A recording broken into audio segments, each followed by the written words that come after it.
All right, what is up, Utah fans? This is Joseph back with the Utah Utes Football Digest, and it is great to be here today. Welcome to the second installment of the Big 12 breakdown. I know that last video was kind of funny. It didn't have a ton of live viewers, but then after the fact, a ton of you guys watched it. So I appreciate it. It was an awesome video, and I had a ton of fun having Kuz on from West Virginia. But tonight, I'm sure a lot of Utah fans are excited about this one. We're going to be talking about Utah Utes football, my big passion, and we're going to have an awesome guest on. We've got Wild Ute with us tonight. He is a super informed guy and one of my personal favorite people to have talk about Utah Utes football. And I'm super excited. Before we bring him on, guys, smash that like button. That'll help get the video out to more Utah fans. Also, comment down below with the conversation. Follow along. Tell us what you think about the different topics we discuss regarding the Big 12 and Utah football. We want to hear your thoughts. And if you haven't already, subscribe to the channel, whether you're a Utah Utes fan, a Big 12 fan, or you just want to hear your team talked about at some point on the Big 12 breakdown. Make sure you subscribe. Let's go ahead and bring on the Wild Ute. Wild Ute, what is up, man? How are you doing tonight? I'm doing great. What's going on, y'all? What's up? How you doing, Joseph? I am great, man. I am excited to be talking some Utah football. I have, it's tough. The off season, there's not much content. I'm not going to lie, but this is a good reason to be doing it as part of the series, and I'm excited to talk, man. Yeah, forget that, man. There's a plenty of content. You guys, we're going to blow the house off tonight here. Like, seriously, this is the best Utah football team we've seen in the last 12 years since we've been in a power conference. This is epic, guys. Seriously, we need to get jacked for this season because big things are coming this season and everything. I'm not just blowing smoke at everybody. Everybody knows that we're the favorites in the Big 12. It's time to get it done. It's time to get to the playoff. It's time to win a freaking playoff game, and it's totally in the hands of the Utes this year. We're going to talk about it. We're going to break it down. But seriously, that's the expectations, guys. And let's just set that right now. Right now is to get to the playoff, win a playoff game. Dude, I'm with you 100%. I feel like this year, as much as it sounds wild, anything short of playoffs in a 12-team playoff for Utah is a disappointment. And I think you're right. I think if we're talking like real end the season feeling very good, we want to win at least one playoff game. I'm with you 100% there, Wild Ute. I'd be happy just to make the playoffs, but definitely, obviously, we want to go win a national championship. And I don't think, if anyone thinks that's like out of the cards, I hope maybe tonight, Wild Ute and I can change your mind a little bit and maybe give you some insight on just how good Utah is. I'm not saying Utah is the favorite to win a national championship, but if you think it's crazy that they could, you might be a little outside the box on that one where Utah is a very good team. And I wouldn't be shocked to see them really make a run at it. Where's your mind? You need to win a national, for a national championship. Like we're going a different level now. Like playoffs is one thing because playoff access is winning the Big 12. Yep. You win the Big 12, it's automatic entry into the playoff. Either probably a 3 or 4 seed in the playoff because you're a conference champion. So the lowest you can go is a 4 seed if you win the Big 12 conference. And that means that the ACC would have a higher seed over you, the Big 10, and also the SEC. So we're looking, if you make the playoffs by winning conference, you're a top 4 seed guaranteed. That's just how the game works. I think that the Big 12, honestly, is going to be a better conference than the ACC. So you guys, you're looking at a 3 freaking seed in the playoff if you win the Big 12 likely. I'm serious. Like that's really what we're talking about. So like, how do you win a national championship though? Like, what do you need? What are the ingredients for a national championship? You need good coaching. We've got the best coaching there is. You need an elite quarterback play. Rising's back. We've got that too. So you check that off too. You need skill position and trench play. We've got trench play, and we think that we've bridged that skill position play too. We are in a position to win big time playoff games. Serious, like win actual in the playoffs if the Utes can get in the playoff. And who knows what happens. If Rising gets hot, you need 3 playoff wins to get to a championship if you're the Big 12 champion. So can it happen? Absolutely it can happen. I think the expectations, though, as far as the season, getting to the playoff and winning a game is probably more set for realistic expectations rather than getting the natty this year. I want it. We know that's why we're here. I mean, if we didn't win a national championship, we wouldn't be talking Utah football. That is the goal and everything. I'm not. Yeah, I mean, maybe we get there. Maybe you convince me that we can make that next step and beat an Ohio State or beat a Georgia, deep in the playoffs to get that thing. So. Yeah, I think that's going to be the fun thing if we do get to the playoffs is, can Utah, if we go against one of those big dogs, because that's what you're going to see in the playoffs. It's rare you'll ever get a big mismatch in the playoffs. You're going to go against someone at your level, if not better in a lot of areas. And how do you match up against a team just stacked with 5-star and 4-stars? Because Utah, it's always been about coaching, and we've got a good pipeline coming in now. But it's still rare that Utah would be getting a top 30, top 25 recruiting class. So, we're going against teams that are consistently in the top 5, top 10 recruiting. Let's go see how we match up against them with elite coaching, very good talent, and kind of see what we can do. I'm super excited about it, man. And the game plan for tonight, guys, I really would love to give away some cards. I've got a signed Devin Lloyd auto. Here's the deal. We'll probably run for just under an hour tonight. We'll see how it goes. But if you guys do want me to give away some auto cards tonight, smash the like button. That will get this out to more Utah fans. And if we break 100 live viewers, I guarantee you guys that I'm going to give away some signed autos tonight. And I'd be more than happy to do that. It's definitely something I love doing. So make sure you like the video. I'm going to let Wild you. I'm sure there'll be a lot of back and forth because we're both Utah football guys, but I'm going to let you kind of lead the conversation. Sure. Let's talk new Big 12, man. So when we're talking about the Big 12, kind of what I'm asking here is, how do you feel about the new teams coming into the Big 12? Where do all of them kind of reside in the new Big 12? And what is the future of the new Big 12 as we move forward? Yeah, so where the Utes stack rank, and keep this in mind, everybody. This is really important. So in the Pac-12 era, Utah never had a roster that was the 5th most talented as far as star ratings ever. Like that, so we developed kids, we do the Utah program, we make them into studs, right? But we never had the most talented rosters as far as recruiting rankings go per 24/7, talent composite rankings and everything. So stepping into the new Big 12, that's changed, y'all. Really, if you're looking at the numbers of this roster, this Utah roster right now, we have the 2nd most talented roster in this new Big 12 behind TCU. Seriously, there you go. So from that 5-6 level to all of a sudden 2 level, so automatically you're moving up talent-wise based on your average profile of a recruit, and plus the strength of your recruiting classes too. So while the recruiting classes this last year wasn't great, and a lot of folks have squawked at that, I think that is a little bit misleading, because if you look at the transfer portal players that we added, it's pretty strong actually when you factor in the freshman recruits and also the transfer players. It's exactly what we needed to make this run this year.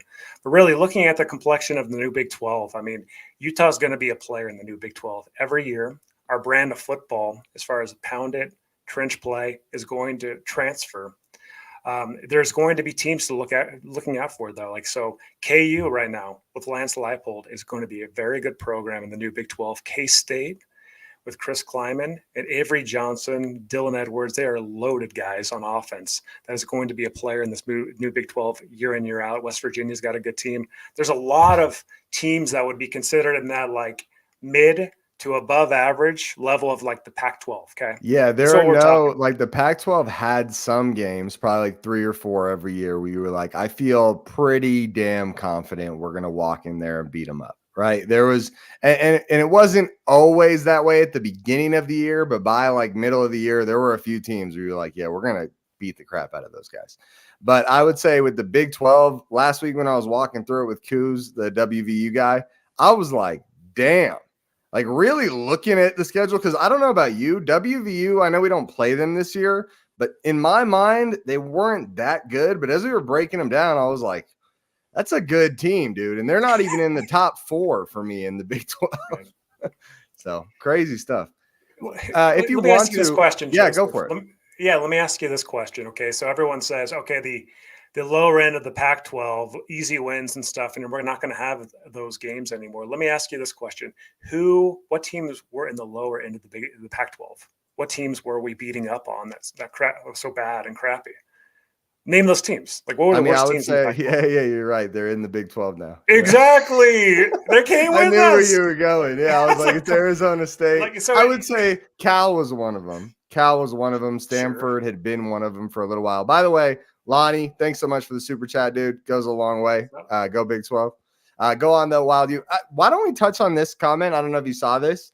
Robert Hull, just as it gets brought up, Robert Hull says, I think the biggest concern I have is, will our O-line hold up and give adequate protection to keep Rising healthy? This is something I think about all the time, and I do think is kind of getting brushed under the rug a little bit. I would love to hear your take and where your mind is on the Utah offensive line. Unless you want to do a segment later just talking about position groups, we can push this off to later, whatever is better for you. Let's push that off just for a few minutes, because there's actually I've got something prepared as far as expectations and the grading of the Utah roster. Cool. And we can speak to that at the time. And I think that's going to answer all the questions. So cool. No, I'm with you, because I definitely do want to touch on that. I think there's so much excitement around this roster and definitely some questions. But I would say, as much as there are questions, I think there might be some positions you and I might not have the same opinion on. I think overall, overall, we both believe this is going to be an awesome roster. Mm-hmm. Anything you want to touch on about the new Big 12 before we move on? I think that they're going to be tough games, a lot of tough games, but we are all of a sudden the most talented team, one of the two most talented teams in the Big 12. We have the best coaching staff in the Big 12. So I think that we're going to fare really well, guys. I really do. And there's going to be tough games, but there were tough games in the Pac too. Oregon State was always a tough game. Those middling teams in the Pac-12 are tough games. I don't think that we're not entering a league that's going to be more difficult than the Pac-12. There's not going to be a USC. There's not going to be an Oregon. And so you remove those players off the board and stuff, and you might have a team that emerges like a 2023 Oregon State that's really good and everything, but they're not going to be a perennial powerhouse in the Big 12. Really, Utah has an opportunity to become that. And largely, what tone are we going to set this year? We need to win this year for recruiting purposes. We've changed our recruiting philosophy. We're moving away less from California-based recruiting into Texas recruiting. You know what Texas kids care about? Big 12. Playing at home in the Big 12. Florida, too. Games. Florida's a huge recruiting ground. Yeah. So this is a tone setter. And so that's where we stand in the Big 12. It's going to be a strong conference, but not quite as good as that Pac conference that's left. 100%. And you know what it is? I mean, you really look back at previous years. Last year was such a weird year. We'll talk about it in a second, but you really think back to these teams like these USC. I don't know if you remember in 2021, until USC played Utah and Utah shut down that hype train, there was a lot of USC hype. Do you remember that? Keaton Slovis and Drake London. And it was like, oh my gosh, they're so damn good. And then it was like, well, you're not better than Utah, dude. You're not better than Utah with our backup quarterback, Cam Rising. Who's that guy? Never heard of him. And then Utah, Oregon 2021 is looking like they're one game away from the freaking national or going to the college football playoff. Well, little old Utah, 35-7 at the right after halftime. So, they're acting like that Utah was just beating the crap teams. Well, any teams in this conference harder than 2022 Washington, Oregon, and USC? Yes, we did not beat all of them. And yes, Oregon beat the crap out of us, but we did beat USC, and we got an inch away from beating Washington. And that's considering a plague of injuries. Speaking of that, let's dive into 2023 Utah. Why don't you tell us about that experience for you? Obviously, you and I lived it together on this channel, lots of videos, lots of content. I remember it very well. Bring us on that ride. Can you share the information? So there we go. Perfect. Okay. This bear is right here. So before And the seriously, season. guys, as we put this up on the screen, Wild Ute was awesome for putting this together. Make sure you guys smash that like button. Very cool. Keep going. Smash that like button. So this is the preseason expectations from going into last season. And Joseph, you and I talked, a bunch before the season last season, and we had a good roster, right? And like we thought the Rising and Keithy were going to come back and play. And obviously that was a paradigm shift when we realized that wasn't going to happen. But remember, before the season, Bryson Barnes, we felt really good about that backup quarterback position. Rose was there, Bryson Barnes, Nate Johnson. And just thinking back to last season and everything, where would we have graded the Utes roster before what actually happened? Because this is going to give us context into really what happened last year. Okay. So as far as preseason grading and the expectations that I had, at least going into last year, I would have said there was uncertainty at quarterback. And if we knew that Rising was never going to play based on the quarterbacks that we had, we were optimistic, but I would throw a C grade on Barnes, Johnson, and Rose combo. Rose got hurt, of course, but I would throw a C grade on that. Jaquin and Jackson, Mekhi Bernard at running back, we were absolutely loaded last year. We were so excited. A grade. Wide receiver was a huge question mark. We had Vele coming back, but really Mikey Matthews was a freshman. We didn't have a lot behind it. So wide receiver was the glaring issue going into last year, C grade for that.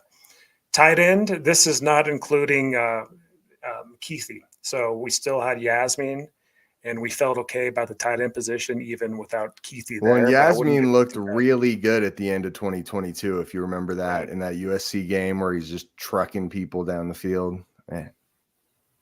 Right, exactly. And then offensive line wise, I mean, we had a lot of guys, a couple guys go pro. I mean, we saw the comment already. I mean, we had a pretty good offensive line, but there were still some questions about left tackle Spencer Fano.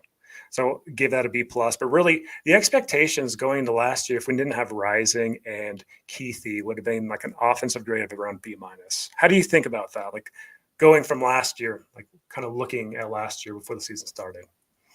Do I agree with that? Do you agree with I was that? looking at the room. Yeah, I'd probably say like QB, backup QB, like all things considered, like not having Cam Rising, I'd put like C plus, B minus.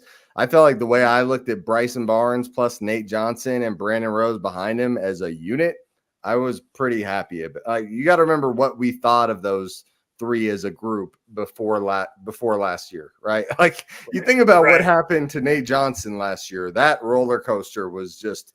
It went from we thought he was the future to, oh, yeah, he can't play football. Obviously, I'm not trying to offend the guy. I'm just saying it did get to a point where it was pretty tough to watch. Running back, I'm with you 100%. I'd get close to A plus, to be honest with you. Like Jalen Glover's the third best running back in that room. That's a pretty good group.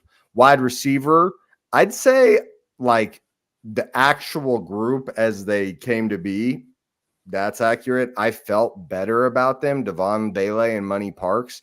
I'd say again, another C plus, B minus. Tight end, probably like B minus, B for me too. Like Yasmin's not the guy, but I thought he could be, And then offensive line, I'd say I disagree with you on this one. I didn't feel great about the offensive line going into last year, but again, not super worse than you thought about it. B minus, C plus. So I thought, pretty close. You're in range right there. Maybe you're at a B for the offensive expectations. So keep that in the back of your mind when we're talking about what happened on the field, right? Okay, on the defensive side, we felt great about the defensive line. Just threw an A minus grade there. The DNs were some question. We knew Jonah Ellis was a stud, but we didn't really know if Fano was going to be the player that he became and everything. Still great grade, A minus. Linebackers, we knew we were loaded at linebacker last year, going into last year. A cornerback, we had Miles Battle, Vaughn, so we felt pretty good about it, but still a little bit questions. Then safety, we were absolutely stacked. We loved the safety group with Cole Bishop, A plus. So looking, our defense guys was absolutely freaking good last year. 3 and 4 in the draft. I mean, we knew they were going to be good. Our defense gets like an A, like preseason expectation grade, and they played freaking great. So overall, if you factor those two grades in, I'm saying that going into last year, I thought this was going to be about a B plus type of roster. Okay. And that was my expectation going into last year. So what that equate to would be about 9 wins, like plus or minus, 1, I guess, or 9 regular season wins, maybe like a 10-win season. I think that the offense, looking at the offense was horrible. It was absolutely dreadful. And if you're looking at the QB play was F level. Like seriously, like I mean, it really was. And I think that it just culminated in that last game versus Northwestern. I know that like there was a lot of things with Bryson Barnes leaving and everything. It was just weird. Nate was gone, but man, the quarterback play was so bad. If you don't want to give him an F, give him a D. Well, Like you know what? so. Just to talk about the storyline of that, like where it all starts, right? Is when you get the news preseason in spring ball, right? Summer ball or whatever, that Brandon Rose is the backup. Right? Like that was the first like yellow flag where you're like looking back at the time, you're like, Mhm. maybe that's just a rumor or whatever. But at the time, you're is what it is. But looking back, it's like, why is Brandon Rose the backup? Right? Nate Johnson has all this hype, played a decent amount of snaps last year. Bryson Barnes has been the for sure backup. Then the season starts. You know, the Florida game, neither one of them looked great, but they both flashed at times. And then as we get into the year, and I'm a Jets fan, and I've seen some rough quarterback play. But Mhm. I mean, it was literally, I'm sure all the Utah fans watching, and you can agree, Wild Ute, that offense would take the field, and you would just think in your head, just don't throw the ball. Just like run the ball every damn play. I can't even watch this. It looked like, I mean, the offensive line wasn't great either, but it was like, outside of that, even if they were doing well, we couldn't do anything with the quarterback play. It was very, very rough to watch. It was absolutely. So looking at the other position groups, I think the running backs played maybe a B plus, A minus level, Yeah. not quite up to expectations. Wide receiver was about like we thought it would be, about C level play. Tight end play, Landon King, Merge. So you can give them a B and maybe like even a B plus. I know Yasmin was really disappointing last year. He got hurt too. I would say B is probably fairest, like as far as Yeah. performance. Then offensive line was pretty good, actually. I don't think there was really major issues, so you could just keep that B plus. Yeah. Offensive wise, rather than that B minus expectation, because of the quarterback play, I'm going to say that the actual performance was about a C minus D plus level. Yeah, I was gonna say for me it's a D with how bad like the running game. Like don't forget about all those injuries. Like as much as the Mhm. running back room, like when they were healthy, they were good. Especially Jaquindon Jackson. It was so sad. He was the lifeblood of this offense when he was in there. He could just burst off 10, 15-yard runs pretty much every few plays. But then when he wasn't, Jalen Glover did not look bad. I don't think he played badly last year, but Makai was out for the season, right? And Jaquindon's goes down quite a bit last year. And once they didn't have to worry about JJ and they could just drop back and let us try to throw on them, it was tough. It was tough to watch. And no, Uh-huh. I mean, I wouldn't even say like when the injuries factor in and you count how little our star running backs were on the field, I don't know if I'd give that running back room like a B plus. It was a C plus for me when you factor in how little the playmakers were in there. But also they were going against some stacked boxes because we couldn't throw the ball. So So give the yeah, offense a D grade. Okay, yeah, so like the D. offense and performance wise gets a D. Expectation was a B minus, so Yeah. massive underperformance, right? Defensive wise, I don't think we need to really highlight too much. They played like freaking lights out. Defense played great last year, despite all that stuff. I would still say the defense played an A minus level all Well, and year I would long. even say going into the year, the defensive end position, I don't know if I had it at A minus. So you think about how we looked at Jonah Ellis going into last year. I think we thought he'd be good, but it was like you didn't think like none of us thought he was going to be a third round pick. You know what I mean? Like it was, and he just comes out and becomes one of the best defensive players in college football last year. And I would Mhm. say it was like a B going into last year and became like an A. Right? It was a really really good group last year. And yeah, cornerback, yeah, it's weird because I think Zamaya Vaughn's awesome, but you kind of know my opinion about the cornerback two position. It's been a struggle, and I didn't Yeah. expect much. Not that Miles Battle sucked; he didn't suck, but it was just like it wasn't great cornerback two play. He did get picked up though; he got signed. Yeah. Anything else you want to show on this slideshow or go over here? You know what? So just the big thing, overall expectations last year, B plus was what we expected going into the season. Really, when it shakes out, though, offense and defensive performance, I think that we got about C minus football, maybe D plus football if you want to be really harsh. Disappointment, guys. I was disappointed in the performance of the offense because it just lost some games. Man, in that Northwestern game, I know it's a bowl game. I get it. Bowl games don't mean that much, but that just stunk so bad It still stinks. I got to get out of my nose. So anyway, underperformed last year. We know why. It was just a weird year and everything. Injuries, Cam Rising never came back. Keithy never came back. But bears repeating that we had high expectations. Now, let's move on to the next. All right, let's move on to the next one. Real quick, though, guys, smash that like button. If we get to 100 viewers, I'm going to give out an autographed Devin Lloyd rookie card. Super cool card. We got to get to 100 live viewers to give that out. So now we're going to move on to something a little more uplifting, a little more exciting. It's 2024 Utah expectations. We'll take this off the screen. And I know I'm very excited, Wild Ute, and I know you're super optimistic too. Go ahead and touch on that in some detail. I know you've already touched on a little bit, but go for it. What do you think we see Utah do this year? Do you want me to pull up the schedule? If you want to pull back up the analysis that we just looked at, the grading, there's one more actually for 2024. Oh, perfect. So next one, just click over. There we go. All right, this is the Wild Ute, at least to look at for. So Joseph, you're going to have to opine on this too, but the 2024 preseason expectations, you'll see one thing immediately: offense and defense, much more balanced. So I think offensively, we're looking at an A- offense. You've got Cam Rising, like, man, A grade, 100%, right? Yeah. Running back's a bit of a question. It's going to be a committee. You've got Mekhi Bernard coming back and everything. You've got some other players, just a lot of players in the staple, but no massive studs yet. Yeah. Wide receiver wise, you got Dorian Singer coming in, right? You got the Damian Alford kid from Syracuse. So you've got Money Parks still. So really, this wide receiver room is about as good as we've seen in the last decade. A- grade preseason. This tight end room, oh gosh, this tight end room, A+ grade for the tight end room. Seriously, this is the best tight end room in the country, no doubt, no doubt. Going into the year, this is the best one. Absolutely, the Keithy, Ryan King. You just want to say like the trifecta, like the three-headed beast that we have at tight end. It's going to be so fun to watch. Then offensive line, it's a question. We lost a couple of key pieces from last year's unit. Lomu's supposed to be, the smoke said he's going to be at left tackle. And that Spencer Ifano is going to play at right tackle. Yeah, where did that come from? All of a sudden, Spencer's getting moved. I wonder if that's more of Spencer's natural position as right tackle. So, and one thing I would say, I was pretty critical of Spencer Fano last year. One reflection I've had, I don't think he performed well as a starter, but considering he was a true freshman at a starter position, I did pull some data over this past few months to look at some stuff.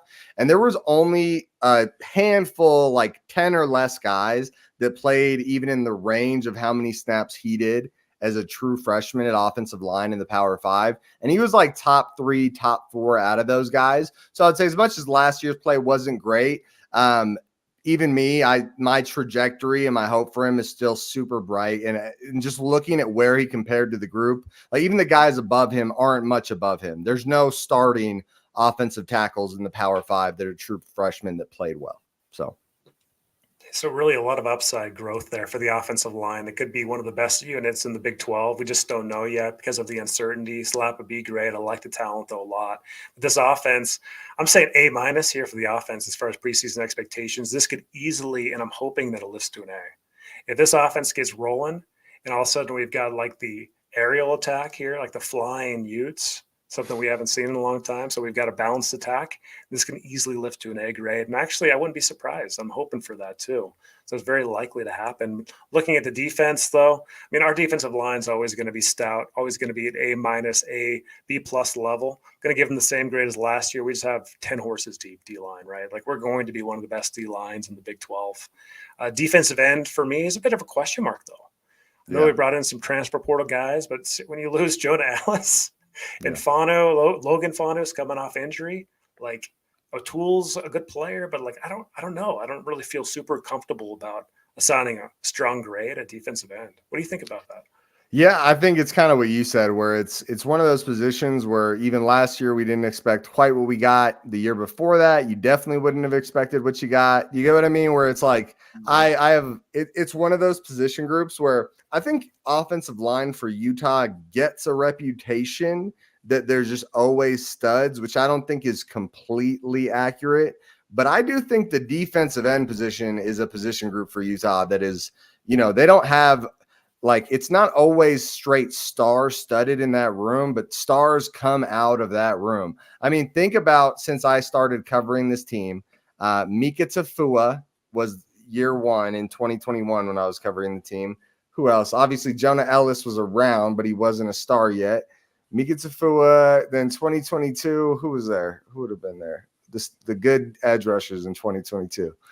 Oh, man. 2022. I'm dropping the ball here. I know there was one good one. I'm trying to remember who it was. If anyone in the chat knows who I'm talking about. Yeah, listen on the chat. But even outside of that, O'Toole started shining at the end of 2022. What's his name? Van Fillinger had a lot of hopes, didn't quite hit the hopes. But there's another guy that was in that room that was good. I'm trying to remember who. But 2023, I mean, I think we all wanted Logan Fano to be good. But before he got injured, Logan Fano wasn't quite at the Jonah Ellis level, but wasn't that far behind. Like he looked damn good. Like my expectations, even of coming off injury for that guy, are very, very high. I think he could easily be one of the best players. If not, it wouldn't be crazy for him to take the spot of the best player if he can kind of ride that momentum into this year. Obviously, there's some great defensive players like Lander Barton and Karine A. Reed. Oh, yeah. Barton's going to be such a stud this year. Barton is arguably the best player on this team. Yeah, he is so good. This linebacker room is so dang good. We've had so many good linebackers over the years. This might be the best room we've ever had. Like I know Damuni got hurt, so he's out, but I love it. And I think that cornerback's a little bit of a question mark. You filled some positions there, and you've got Smith Snowden coming into and Vaughn coming back. So you've got some pieces there, but you can't risk too many injuries. A little concerned about back end depth at cornerback, but safety's the one with Richie. That's a little bit of a question mark too. As far as I would say for me, safety play going into this year is more of a C+ situation. But I just so you know, I think you might be just a little low on the corners this year. Man, the kid from Georgia Tech, his name's escaping me off the top of my head. He is, PFF graded really well, multiple years on a lot of snaps in the ACC. I think it's him and Zamiah Vaughn, and Zamiah Vaughn's one of the best cornerbacks in all of college football. And I think we're looking at an A- heading into this year. This could arguably, you think about it, we haven't had this much proven talent, starting level talent going into the corner position for the year since I can remember. I don't think we've had a corner room I felt so good in. And then behind them, you think about the studs in that room, Cameron Calhoun and who's the guy, the cheetah, what's his name? The 4-star guy we have. Name's escaping me. There's so many names. I've done so many recruiting videos. But a bunch of studs. We're cut 6-7 deep, though. That's the point. yeah. There's 3 or 4 guys that are competing for starting spots. Oh, Smith Snowden, right? I'm saying, worst case, he has to be the guy at the number 2 corner. Is that's your break glass. You that's not too shabby. So pretty high expectations for me too. And I'd say actually on safety, I'm a little lower than you. I'm probably more of a C+ heading into this year. And also offensive line. I think our offensive line struggled a lot last year and we lost 2 guys to the draft. So I hope it's good and I expect it to be decent because it's part of our reputation. We do a decent line every year, but you kind of know how it goes with us, the offensive line, the first few games of the year, it's usually a mess. I wouldn't be surprised if this year, the first few games of the year are pretty atrocious offensive line play. And hopefully as we get to the middle of the year, it's quite a bit better. Yes, to sum it up, saying that A- preseason expectations, what that equate to is around about 10 wins, plus or minus 1. That's exactly. We got a $10 super chat here from D's Nuts. Thanks for dropping the super chat, man. What do you think of the talk of Kyle retiring could hurt the program's recruiting? Second, with Morgan taking over, what is the future of this program? Lastly, BYU versus Utah matchup thoughts. Go Utes. I'll touch on it real quick and then I'll let you go, Wild Ute. But sure. Awesome. Thanks again for the super chat. I would say, do I think the talk of Kyle Whittingham retiring could be real? I do think it could be real. Do I think anyone knows the real timeline? No. And then could it hurt the recruiting? I'd say on that, a hard no, because the word is that people love Morgan Scalley. That's what people are talking about. That Morgan Scalley's the guy, and it's clear that he's the guy to take over. I think we'll see a new era of Utah football if Morgan Scalley takes over. I think it'll be a fun, exciting new era whenever that does happen. And he is the clear guy, and I wouldn't want any other option personally. Lastly, BYU versus Utah matchup. I think BYU comes into the Utes Stadium, and at Rice Eccles, we just beat the crap out of them.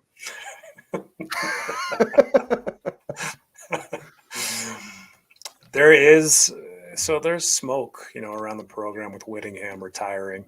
Everyone's probably seen the Salt Lake Trib article that was put out, within the last week about recruits being concerned about Kyle Whittingham retiring. Well, I mean, I can just tell you, like, in circles in Utah, there's chatter about that. It's not guaranteed, but like you have to ask yourself the question: if you reach the goal, you get the Big 12 championship, you get to the playoff, and say you win a playoff game, would Kyle hang it up?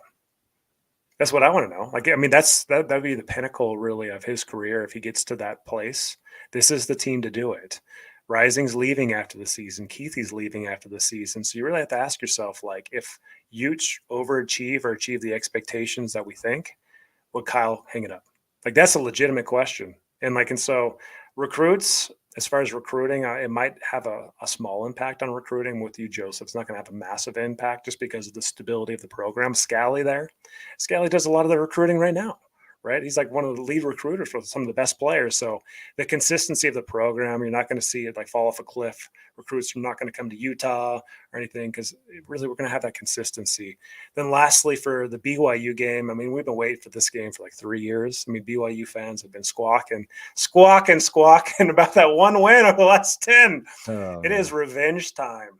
And BYU is going to bring it. They're going to bring it. I mean, Holy War is absolutely epic game and everything. But I think if you guys are a Big 12 fan watching this video, that's the game to watch that week. Just so you guys know that you will see more intense crowds in the BYU Utah game than you will see anywhere else in the country that night. I don't know who else is playing that night, but I feel confident making that statement. Go back and watch the 2021 BYU Utah game. You look at the look on BYU fans' faces when they started to pull ahead in that game, the way their fans were going crazy. As much as it was disgusting to watch at the moment, you did feel the passion. You felt how much they cared about that. Exactly. So that game is so epic. If you've never been to a Holy War game, Ute fans, you have to go. It's unlike anything else. It's absolutely wacko, wild, crazy.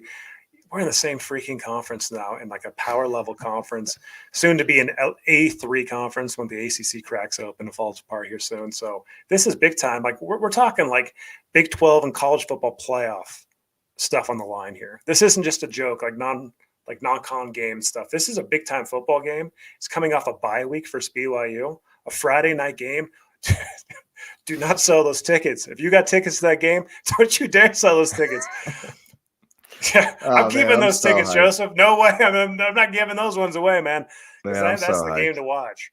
Man, I'm gonna get my boss to buy me some tickets for that game. That's a fun one, dude. I can't miss that one. So anyway, so that's kind of where we are heading into this season. And like you kind of touched on, it's like touching on the Whittingham potentially retiring.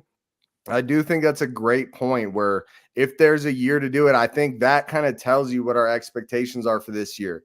If there's a year to make a run, guys, this is the year. Like, you can poke some holes. Like I said, I'm not super confident in our safety room. I'm not super confident in our offensive line. I'd say I could be more confident in our running back room. But that's another position, like running backs. Utah does a great job developing running backs. Someone will pop out of that room as a star. Very confident in that. But I would say you look at some of the other critical positions, like some of the most important positions in football, like quarterback, cornerback, edge rusher. We've got studs, guys. We have like top level college football players at those positions. If Cam's healthy, this is going to be huge. Guys, tell me you guys don't think Cam Rising can go against anyone any Saturday and pull out a win. Like that San Diego State game, that really happened, guys. We're down 31-10. And yes, it's San Diego State, but they didn't suck at that moment. And he just starts slinging it, and it happened many times after that. The USC game happened in 2021. This all really happened. And before we move on to the next topic, guys, if you're excited about Utah football, smash the like button. We're going to give out this card if we get to 100 live viewers. And if you want us to get more live viewers, smash the like button. We're at 78 right now, but let's keep talking Utah Utes football in this year. So why don't we dive into this? We touched on it a little as we've been going here, but why don't you tell me some of the Utah transfers this year that you feel could make an instant impact that you're very excited about, either now or as they develop in the future? Dorian Singer, baby. Dorian Singer. Carson Ryan. Those are the two players. They're impact players, plug and play. Dorian Singer is the best wide receiver that we've had at Utah for a very long time. Like a very, very long time. Like, when's the last time you can think of a receiver of that quality? I mean, this guy is a stud. Well, just so you know, in the 2022 offseason, when he was transferring out of Arizona, I don't know if you remember when we were talking about in the offseason, I was talking about how he was the guy I wanted. He's really damn good. You saw it in the spring game. You saw it in 2022. He was just in a super crowded room in 2023 with just weirdly high amounts of wide receiver talent. Like, you think about it, there was like Brendan Rice was in that room and didn't get a ton of yards either. It was stacked, absolutely, and he's going to go bonkers. Like, the word on the street is that the chemistry between Rising and Singer is just phenomenal. Because, like, seriously, like, let's think about this. We've got receivers. We've got real, legitimate weapons. For the first time in a long time, you've got Mekhi Bernard coming back. You've got staple running backs. You've got the three-headed monster at tight end. And again, Carson Ryan coming in. You said it before, Joseph. He's one of the highest PFF graded players, like a tight end in the nation. He comes over to Utah. We have an absolute Brant Keithy. There's so many weapons. Like, I can't remember the last time there was so much weaponry here. And like, we're not even talking like a player like Tayshaun Lyons. That's a four-star. He's a four-star transfer too. And like, he's going to be coming into the talent level. The transfer talent level is exceptional. And like, but I'm really like Dorian Singer is going to rise and fall. This season might rise and fall on his play in the biggest games, and to get to like that 10 or 11 win threshold that they need to win in the regular season. And in the same position, Damian Alford, you mentioned him earlier. Yeah. It looks, I mean, I did the breakdown on him. I was pretty impressed, dude. I wasn't just phoning it in. I thought he looked pretty damn good, like a guy that could do a lot and be a very legitimate red zone threat. Do you think he could have a big impact this year, like a big slot type of guy? Oh, absolutely. And he is a big play down the field type of receiver, whereas Singer is really going to work that midfield and like that short yardage. We actually have weapons at different levels. Whereas in the past, like Vele was a great receiver, but like for whatever, that vertical with Vele just didn't really hit that much. Like, can Alford escape though? Can he take over that Vele role? Can he enhance it? Can we get some bust plays? We need explosive plays. We need explosive plays so bad. Alford can do that. Singer can do that. Like, we've got the weapons to do it. Like, we've got the staple of guys, and we've got the quarterback to get him the ball. So I'm really optimistic about how this aerial attack is going to go. Well, think about this wide receiver room. I know we're talking about transfers, but think about it. Who are the like almost solid, clear three guys? We're going to have Dorian Singer, Damian Alford, and Money Parks, right? Yes. And then who are the, scrubs behind them? Munir McClain, Tayshaun Lyons. You get what I'm saying? Where it's like these guys are starters on other teams. Like, and there's someone else that's good too. I'm not saying. Oh, Luca Caldarella. A lot of plays in the spring game. Best name in the locker room, Luca Caldarella. Absolutely. Yeah, the Godfather himself, Luca Caldarella. I mean, just that wide receiver. Man, I'm missing somebody. There's Jet Miney looked pretty good. He's been in the program for a couple of years. I mean, I'm excited about this group, and I know there's a name I'm missing. I don't know why I can't think. Oh, Dadrian Zipperer, big time freshman coming in. Washington, another big bro. Damn, we got like a real 8 that could come in and play if they need to. Seriously, we've got depth, we've got talent.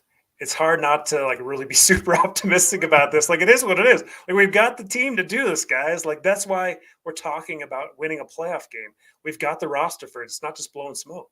Like, this is the type of weaponry that we needed to get there and to win a big time college football playoff game. Dude, I'm with you 100%. Let's go. Let's do this, man. I can't wait. I'm with you. Any other transfers you want to touch on? I feel like we're probably leaving somebody out. I mean, you've got that Daly kid, the defensive end, and you've Yep. got the Utah State kid, Fitzgerald. Yeah. They're going to be more depth pieces, I think, at defensive end. Agreed. You got the Stanford safety transfer and stuff, adding depth back there. But I just don't think anybody else is really going to be like a premier player, like a Singer, maybe like a Ryan. So I think those are the two biggest ones. Yeah. No, I'm with you 100%. Yeah, I think it's a lot of good transfers. And I think there's a reason you saw us get so many depth transfers. One, because we don't have a lot of starting spots open, but we have a lot of good players. But two, we are all in. I don't think the boosters are, getting cheap this year. They're like, hey, any position goes down, we want at least a solid backup for it, and we're willing to pay for it. So let's move on to the next conversation. Impactful freshmen for Utah heading into this year. Now, you kind of take whatever spin you want on this one, but I'd love to hear what you're thinking. Who could be an impactful freshman this year?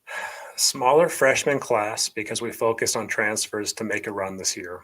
That's what we're doing. There's a lot of reasons for it. We've addressed a lot of those. The freshman class, again, small, a couple 4-star recruits, and Isaac Wilson, and then Isaiah Garcia. So those are the two big studs that we got. We got some other safety prospects too. I don't see anybody really taking a huge step and being like a major contributor this year in this freshman class.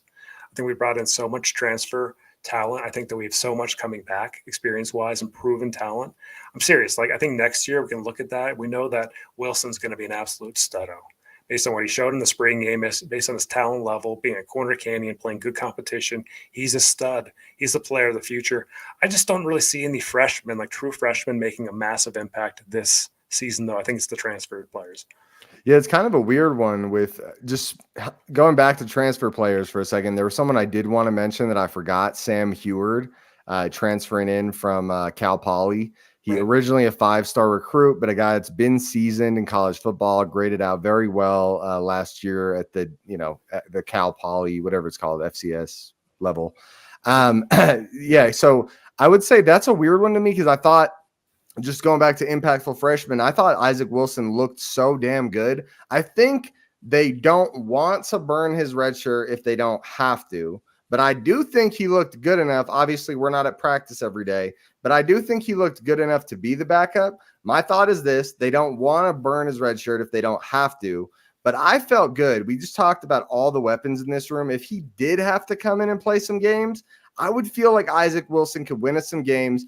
But I think what Sam Heward is, hey, come in, beat Isaac Wilson for the spot, show you can be a decent backup quarterback to good backup quarterback, be better than Bryson Northwestern Barnes, and, just look solid during the year, look solid, win that backup spot, and then we don't have to burn his red shirt. But I would guess the plan is, hey, if you're not cutting it, Sam, like Isaac's the guy for the backup. We don't care about burning his red shirt if it means we're going to miss the CFP. Like, we're going to the CFP. He's going in if he has to go in. So it's like having a backup to Patrick Mahomes. Like, you need a proven backup that can step in game. Like, if Cam's out, like a couple plays or a couple series, then Heward can come in, execute. You're not throwing Wilson in that situation. But let's be honest about something. If Rising goes down this year, like, all bets are off, guys. Like, his health is the most important attribute to the season. If he stays healthy, everything's on the table. If he gets hurt and he goes down for multiple games or for half the season, it's not going to be the season that we want or expect. It's going to be completely different expectations, because then you do plug an Isaac Wilson in and you plan for the future. You're still going to win some ball games, but you're not going to win the Big 12 if Rising isn't standing up at the end of the year. You're just not going to. Yeah. It's too competitive. So keeping Rising healthy, man, making sure that offensive line plays solid. Lomu, Fano, come on, guys. Come on, Power Brothers. Yeah, hopefully they step up. And speaking of impactful freshmen, as much as he is a redshirt freshman, so he's not a true freshman, I do think Lomu's in that conversation where, hey, it sounds like he's about to be our starting left tackle this year. Multiple reports saying that. So if he is our starting left tackle, he's going to have a job, an opportunity to solidify that offensive line. I know it's just one part of the offensive line, but don't forget the left tackle is a lot of the times going up against the best edge rusher on the team, on the opposing team, right? which means if he can handle that guy to a decent level one-on-one, it gives some more comfort for the rest of the offensive line to not have to push over there and double team, which I'm actually not, I don't know why. I have some decent confidence in Lomu and Fano. I really do. I kind of feel good about it. Again, we could go into game one and they could look terrible. I'm not saying I've seen them both do well, and I hope they do well, but my concern is more with the rest of the O-line. I hope we have a good O-line this year. It would suck to have to take 4 or 5 games. The good thing is if Cam's in, he makes up for a bad O-line, dude. That was the difference maker last year. He is special at making stuff happen when the play breaks down. Any other freshmen you want to touch on? Those are the most important ones to touch on. Cool. Well, we've talked about a lot of the Utah returning playmakers a lot. Guys, this will be the last segment of the show. We are at 85 live viewers. If you want me to give away the Devin Lloyd auto rookie card, get more people in here. If we break 100 live viewers, we are going to give it away. Smash the like button, share the video, do whatever you can. This is the last segment if you want us to give that away. I'd love to give it away. I've got it sitting here, guys. Why do I have all these signed autos if you guys aren't going to take them from me? Jump on, get the card, jump on. We're going to give you some good stuff right here, some good takeaways. We're going to jack you up. The season's a special season, the most talented team we've ever had. We're going to get there. We're going to win a playoff game, so get stoked. Dude, that's why I love having you on, man. All right, so Utah returning playmakers, we touched on them a bunch. I think a fun way to do this is why don't we both pick 5 guys? Let's pick 5 guys, and we'll do it draft style. What do you think about that? We'll do it draft style, so one pick at a time. So we can't copy picks. And then you guys in the chat comment who your 5 guys are. Who are the 5 big-time returning playmakers that will be difference makers for Utah? Wild Utes, since you're the guest, and you know your stuff, I'll let you go first. Who is Cam Rising? Okay. Give me Cam Rising. Give me the man. Come on, Super Cam. Why don't you touch on them? So what as we pick our players, let's say what they mean to this team and what we should expect from them in this upcoming year. Cam Rising means everything to this Utah football team. It dies or thrives on Cam Rising. He is a gamer. He's a serious gamer. He gets it done. He's gritty. He can make accurate throws at almost all levels of the field. Like, seriously, this guy is a player. He's going to be an NFL prospect after the season.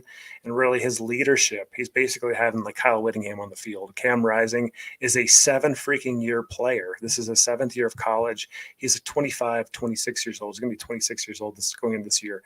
He is everything. He's the lifeblood of the Utah program. A must. So rises and falls. Right? Yeah, and the thing is, I saw a tweet the other day. I shared it that they were saying, "Hey, who's the best quarterback? Is it in the Big 12? Is it Jalen Daniels, Shedeur Sanders, or Noah Fafita?" And I was just like, I mean, is Cam Rising not like? You could make an argument for Sanders because he is super, super talented, right? But it's like when you talk about proven, Rising's way more proven than all those guys. And I'd say he's more talented than everyone except maybe Sanders. And that's a maybe. And so for them, the disrespect he's getting, like, this is one of the best quarterbacks in the entire country. I hope he just makes so many people regret how much they're downplaying how freaking good he is. All right, now I'm going to give you my guy. So I'm going to go with the other obvious choice. It's going to be Brant Kuithe. Brant Kuithe, guys, is such a difference maker. Don't forget how important the tight end position is on this Utah offense. As much as the quarterback play was rough last year, not having a stud tight end, you could feel it. We had a couple good to decent tight ends, but there was no difference maker at tight end, no playmaker. Brant Kuithe was looking like one of the best tight ends in the country, guys. Oh my gosh. Guys, Dalton Kincaid was a first-round pick and was not even the best tight end on his own team. Before Brant Kuithe went down, Dalton Kincaid was not talked about. I loved Dalton Kincaid. I knew about his receiving grades, and I knew how good he was. I think a lot of us fans loved him. He was living in Brant Kuithe's shadow. Not like a number 2, more like a 1A, 1B. But the world was talking about Brant Kuithe.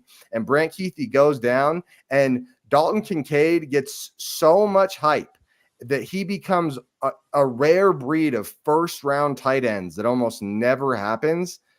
Just think about that, guys. Think about what a difference maker Brant Kuithe is. He gets handoffs in the backfields. He catches screens. He's tough over the middle. He goes downfield. He is the outlet when Cam needs someone to go to, or any of the QBs. If something were to, God forbid, happen to Cam, anyone will look like a great quarterback because of Brant Kuithe. He is if he comes out, obviously his mobility and agility is more necessary for his position than Cam's is. But if he comes out looking even like 90% of what he was, he's going to look amazing. And don't forget, guys, both of these guys sat for an entire season on top of another, 8 to 12 months. These guys are going to look fresh. They're going to look good. A ton of rehab, top 3 rounds in the NFL draft, is their goal and is a very realistic goal. Brant Kuithe's my guy, and I think he's going to be a monster. Next up, Lander Barton. Lander Barton is one of my favorite players on this team, guys. His neck is as thick as his thighs. It's unreal. Look at the guy's neck. The guy's neck is so big. The guy, he's a ball of muscle. But looking at his game, though, he was an elite recruit, high 4-star recruit come out of the state of Utah. Everybody wanted Lander Barton, and he decided to follow Cody Barton's path. Barton family come to Utah, and he's an absolute stud. Oh, he is so physical. He's so strong. His lateral quickness is unreal, and he is absolutely a run-thumping stopper. He is awesome to have on your defense. He's the scariest guy on the Utah football team, Lander Barton.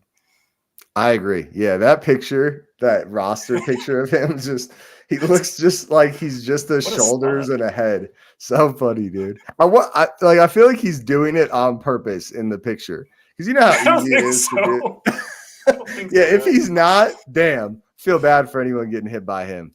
But yeah, he's a monster, dude. I'm with you 100%. Guys, we are at 94 live viewers. 6 more. If we get to 100 live viewers, I am giving away the Devin Lloyd signed rookie cards. If you have not smashed that like button and you want a Devin Lloyd signed rookie card, you must be out of your damn mind. Smash the like button, guys. All right, I'll go with my next guy. I am going with Zamiah Vaughn as my next big-time playmaker. Zamiah Vaughn is probably the least household name out of all of these guys. A lot of people give a lot of hype to a lot of the Utah players. Zamiah Vaughn is the unsung hero of this defense. He actually didn't live up to the hype at the very beginning of last year, because my hype for him was one of the best in the country, just like this year. And then as we got to mid-season, he started to show up big in big games and look really good, really physical, good in coverage, but great at getting downhill, stopping screens behind the line of scrimmage, stopping it at the line of scrimmage in general, hard hitter, smash mouth guy. And he actually, if you guys don't know this, when he decided to redeclare, I made a video talking about it, and he clipped it and put it on his Instagram, which was super cool. I always love knowing that they watch the channel. I always think that's super cool. All right, you're up next, big dog. Teo Johnson, baby. Teo Johnson is such a freaking Swiss Army knife. I love this guy. When I think about Teo Johnson, I think back to hitting Ricky Pearsall in the Florida game. We didn't know what to expect from that guy. And Teo Johnson comes out of nowhere and lays the wood on Ricky Pearsall, who was a first-round receiver in the NFL draft. This guy is so fast, one of the fastest on the team, super athletic. He's going to be playing safety and a little bit of nickelback this year. He is such a luxury to have because you can plug and play in multiple positions, and he is just a playmaker. I love the kid, converted wide receiver, and really he is going to be a future pro. Really, he's that type of talent. So Teo Johnson. Yeah, track star that looks super fluid on the football field. I'm with you 100%. Oh, by the way, Steven just commented. He said, do you think CJ Blocker will replace him this year? That's the guy I was talking about earlier when I said Cheetah, and I couldn't think of his name. That's CJ Blocker. I don't have a ton of info on that. I don't think he's going to win one of those starting spots this year. It's a very crowded room, but I do still have high hopes for his development and his potential the next year. There's a lot of these guys that won't, like the Georgia Tech kid. I don't know why his name's Keenan Johnson is his name. Him and Zamiah Vaughn are gone after this year. So that those spots will be up for grabs. So a lot more room there. My next guy, I'm surprised you didn't pick him. I thought this was going to be your pick. I thought this was the obvious one. Well, there's kind of two. Oh, crap. Now that I've thought of the two. Who are you going to pick? Who are you going to pick? Yeah. I'm going to go with Karine Reed. Karine Reed is really good. I think he's really good. I think when it comes to physicality, Lander Barton's the guy. But when it comes to just like do it all type of dude, which Lander Barton does too, but just like whatever he has to do, he can be physical, he can be great in coverage, he can be, a pass rusher.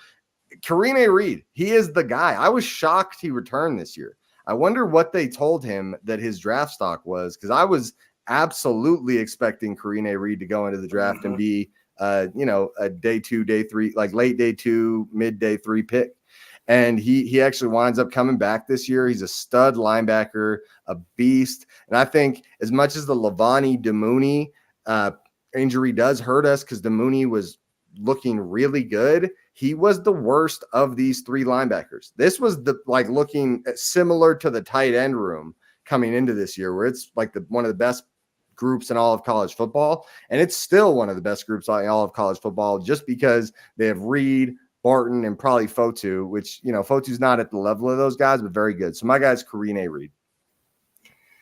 My guy is Mekhi Bernard here. Mekhi Bernard coming back, returning player, only played limited snaps last year. He had an injury on a bird scooter. That's at least what the rumors were and everything. So, Mekhi, if you're watching this, we love you. You're considering transferring. Thank you for staying with the program. I think you're going to have a massive season this year. Talk about another Swiss Army knife, offensive Swiss Army knife. Mekhi Bernard can see holes, hit holes. He's a big play guy. You throw him the ball, he's just Swiss Army. He's going to cut you into a ton of different ways. He's a playmaker. He's a touchdown scorer. 2 years ago, he was like one of the most versatile players like in the whole nation. Like he was getting pressed for that. Like he's one of the most explosive, versatile players. And then last year, just unfortunate circumstances. I think he has a big comeback year. I think that he is going to be happy he came back to Utah. Mekhi Bernard. Yeah, and if you are watching Mekhi, like you said, stay away from the scooters. Stay off the scooters, bud. Let's just walk, get the extra exercise in. All right. Yeah, it'll just make you better for the season, bro. We're really close to 100 viewers, by the way. Smash that like button if you want that auto Devin Lloyd card. And I know this next one for me is not a returning player, so I might be cheating. But he is a vet in college football. We've mentioned him multiple times tonight. And I do think he will be one of the most impactful players on this team. There's actually 2 of them. But I'm going to pick one of them, and I bet you'll pick the other one now that you know I'm breaking that rule. I'm going to go with Dorian Singer. The other guy, I'm sure you already know who I'm talking about, is going to be very impactful too. I just do have some concerns about how quickly he'll get into the season off the injury. But Dorian Singer looked awesome in the spring game. I know it's just the spring game, but it is everything you would have hoped to see with the way Cam was looking at Dorian, the way he looks at Brant Kuithe. Just wanted to just get him the ball as much as possible. If he's just shooting targets to Brant Kuithe and Dorian Singer over and over again this year, wow, will that be great, guys. Like those guys are going to tear up football fields. And I don't know how many Big 12 defenses will be able to handle that. So my guy's Dorian Singer, again, a guy that had 1,200 yards in 2022, got swamped in a weird receiver room in 2023, and should have a very explosive, very impactful 2024. Going to give a double here. The Fano brothers. Seriously. Okay. Spencer and Logan really playing the edges, on different sides of the ball. Spencer Fano is a total beast. He is really just a juggernaut out there, right? Like body-wise, he's going to be an NFL player. He is so talented. I think he puts it together this year at right tackle. I think he's going to be a mauler akin to a Garrett Bowles. Remember how Garrett Bowles, it took like a second to get him warmed up, but then he absolutely just mauled people. He's still doing it for the Denver Broncos. Spencer Fano, I think, turns into that type of player. Then Logan Fano, playmaking galore. Unfortunate injury at the end of last season. I think he's going to come back off that ACL and really have a big-time season. We need his edge pressure. To win in the Big 12 conference with the passing games, you need edge pressure big time. That's got to be a focus area. Edges need to show out this year, and Logan Fano is going to be a huge portion of that, getting to the quarterback and just causing some havoc. So the Fano bros. Yeah, Logan's a monster. I'm telling you guys, like I said earlier in the show, like I thought he would be impactful last year, but he was starting, like it was weird because he was already starting to come on. And then in the Oregon State game specifically, he looked awesome. And then about halfway through the game, he has a devastating injury. Oh man, what he could have been for us last year, him and Jonah together were just nasty, dude. It was one of the deadliest combos of edge rushers in college football. So yeah, sad to see him go down. My final guy then, I was surprised you didn't pick him, but Logan Fano was next on my list if I didn't pick this guy, is Carson Ryan. So again, not a returning Utah player, a transfer, but a veteran in college football. So maybe I'm breaking the rules.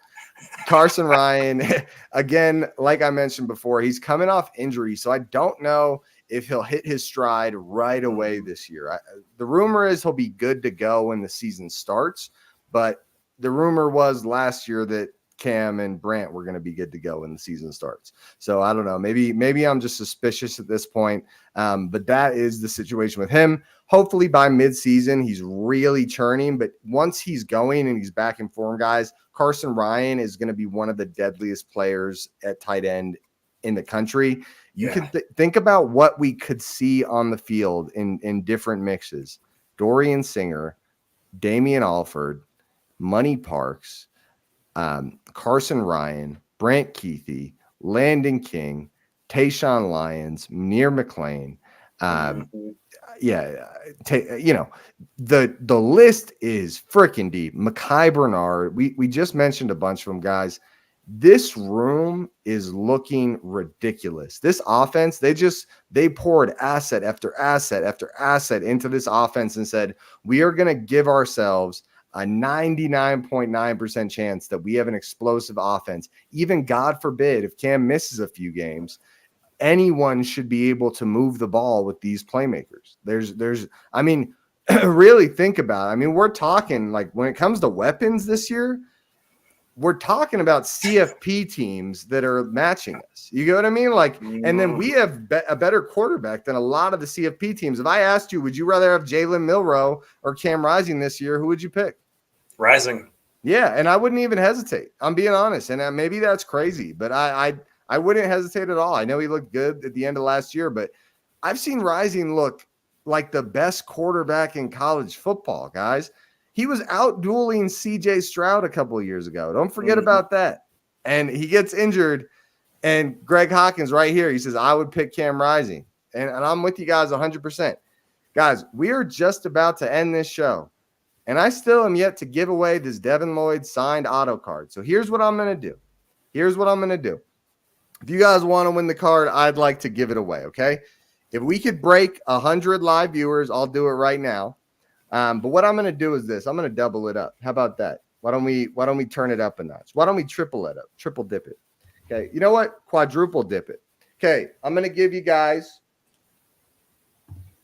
a signed Devin Lloyd auto rookie card. Okay. We're going to go a numbered Devin Lloyd rookie card, another numbered Devin Lloyd rookie card out of 50, and a Nephi Sewell, if you guys remember him, a bit of a stud. Mm-hmm. Yeah, Nephi Sewell signed rookie auto card. If you guys, this doesn't have to be on this video. I'm going to tell you guys how to enter it in. If you guys noticed at the end of this video, we dove in and we broke down our top 5 playmakers heading into this team for the year for Utah. Give me your top 5 playmakers heading into this year for Utah and explain why for each one, and I will enter you in to win one of these cards. You could do it now or you could do it after the video, whatever works best for you. But I will be giving you 2 Utah Auto rookie cards. One of them is Devin Lloyd and multiple Devin Lloyd numbered rookie cards. PNWU drops a super chat after being eclipsed by Shador and Fafita in the way too early top Big 12 QB conversations. Cam is keeping receipts, and so am I, bro. Whoever is thinking that Cam is behind those guys is out of their damn mind. I mean, slander. Yeah, it is ridiculous. Anyone thinking Cam is not going to come in and kick butt, especially in home games, dude. That guy is a beast. So let's make it happen, guys. Again, if you want to win the cards, I'm going to give them away to anyone that drops their top 5 Utah players heading into this year. Give me the reasons why for each guy. And you want bonus points, tell me what your prediction is. And if we have any losses, who you think we lose to. Ooh, about to hit 100 live viewers. So we won't do it on the show, though, because we already changed it a little bit. PNW just mentioned Fafita. Great player. I like the Great kid and everything. But that Arizona team, I want revenge so bad, Joseph. That way that we lost to Arizona last year, the squawking that the Arizona fans, the few football fans from Arizona, it is time for payback. Arizona Wildcat payback in Rice-Eccles Stadium. You are going down like we are taking that team down. I'm dead set that we're going to crush this team. Bro, you know what's funny? You look the past 2 years, it's Arizona comes into Utah. Utah beats the crap out of them. And then Utah goes in Arizona with the, ampersand. And then they beat the crap out of Utah. But it is like, this is the game where it's like, this was 2 real one-sided victories the past 2 years. And I think we're going to come out hungry to beat the crap out of them. I'm with you. I think anyone coming into Rice-Eccles at home this year is going to have a bad time. It's funny enough, it feels like if there's a group that's weaker this year, it's the defense. So you're going to want to catch us away because at home, our defense is going to turn up a notch and that offense is going to be even better with the ability to control the crowd. And in a way, we're going to just tear it up. And I'm excited, dude. I'm hyped. I'm excited. Drop your top 5 in the comments, guys, if you're watching this video after the fact and you want to win these cards. I will absolutely be giving them away. I'll give them away to, I'll give you guys until the next show. I'll announce it during the next show.